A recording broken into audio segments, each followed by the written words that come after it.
آج کی اس ویڈیو میں ہم پنجاب کے اس مشہور بدماش کا ذکر کرنے جا رہے ہیں جس کی زندگی میں اس پر 80 قتلوں کے مقدمات درج تھے، لیکن حیران کن طور پر اس شخص نے حج اور عمرے بھی کر رکھے تھے اور اس کے ساتھ ساتھ مسجدیں، مدرسے اور امام بارگاہیں بھی اس نے تعمیر کروائیں۔ اب سوال یہ پیدا ہوتا ہے کہ اس طرح کا پرہیزگار اور نیک شخص آخر جرائم کی دنیا کا بادشاہ کیسے بنا؟ کہا جاتا ہے کہ پاکستان کا کوئی بھی ایسا بڑا شہر نہیں ہے جس کے تھانوں میں اس خطرناک بدماش کے خلاف قتل کے مقدمات درج نہ ہوں۔ اس مشہور زمانہ ڈون نے اپنی زندگی کا زیادہ تر حصہ جیل میں گزارا۔ بے شمار قتلوں کے بعد اس کو سزائے موت سنا دی گئی، جو کہ بعد میں عمر قید کی سزا میں تبدیل ہو گئی۔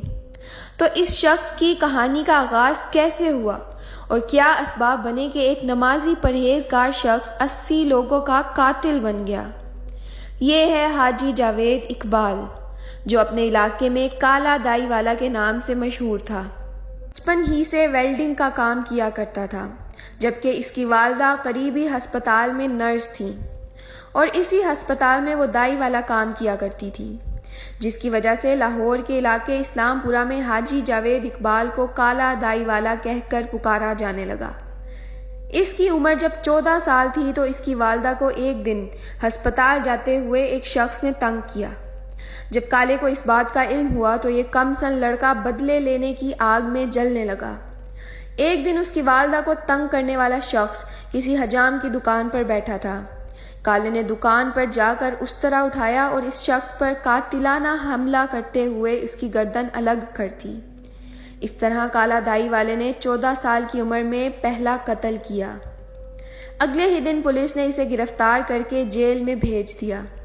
جیل میں پہنچنے کے کچھ عرصے بعد ہی لاہور کے انڈر ورلڈ ڈون بلا ٹرکا والا نے کالا دائی والے کو جیل سے نکلوا دیا، اور پھر کالا نے بلا ٹرکا والا، جو کہ ٹیپو ٹرکا والا کا والد تھا، اس کے گن مین کی حیثیت سے کام کرنا شروع کر دیا۔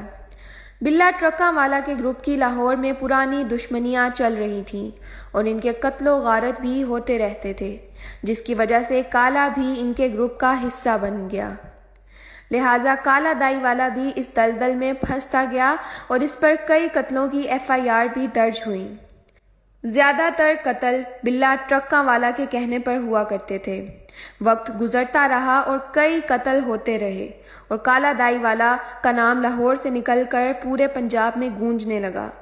اس شخص کا جیل میں بھی آنا جانا لگا رہتا اور پولیس والوں سے بھی مخالفت اس کی بڑھتی گئی۔ ایک دفعہ کالے کو گجرانوالا جیل سے نکلوا کر پولیس کے ذریعے قتل کروانے کی کوشش بھی کی گئی، لیکن معجزاتی طور پر یہ شخص محفوظ رہا۔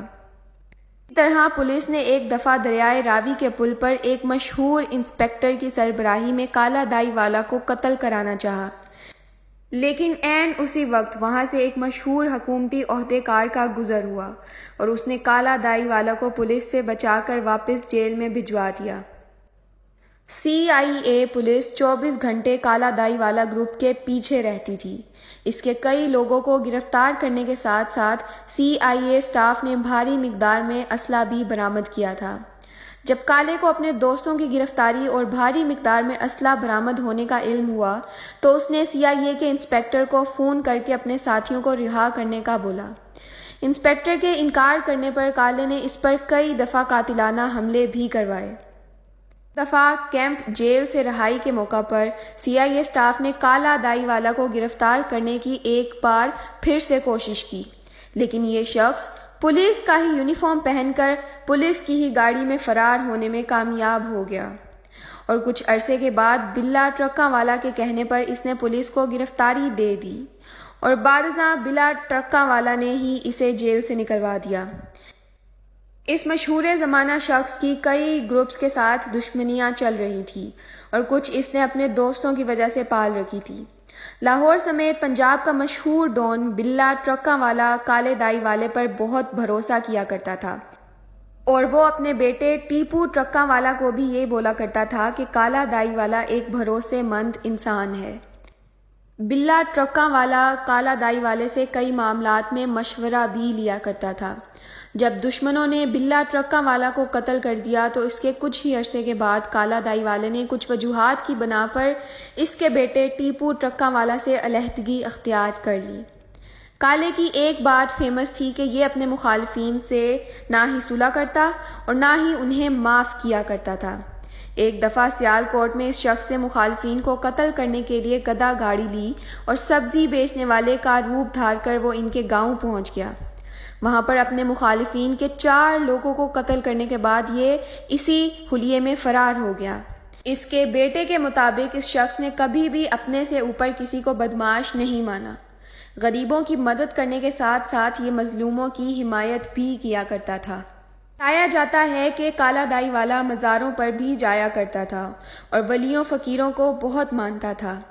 اس کے استاد اور مرشد کا تعلق سرگودا سے تھا اور کہا جاتا ہے کہ اس کے مرشد کی دعا تھی کہ تم گولی سے کبھی نہیں مرو گے۔ اس کی زندگی میں مخالفین کی طرف سے اس پر کئی بار حملے کیے گئے، لیکن اس کے مخالفین کے کئی لوگ قتل ہوئے، لیکن معجزاتی طور پر یہ شخص ہمیشہ بچ نکلتا تھا۔ گجرانوالا پل پر بھی اس کا مخالفین سے کئی بار آمنا سامنا ہوا اور کئی افراد قتل ہوئے، لیکن یہ ہمیشہ بچ کر نکل جاتا۔ اس کے علاقے کے لوگ بتاتے ہیں کہ کئی دوسرے شہروں میں اس کا مخالفین سے آمنا سامنا ہوتا رہتا تھا۔ سن 2010 میں یہ اپنی رہائش گاہ سے نکل رہا تھا کہ مخالفین نے ان پر قاتلانہ حملہ کر دیا اور اسی دوران اس کے 2 ساتھی قتل ہو گئے، لیکن یہ پھر سے بچ نکلا۔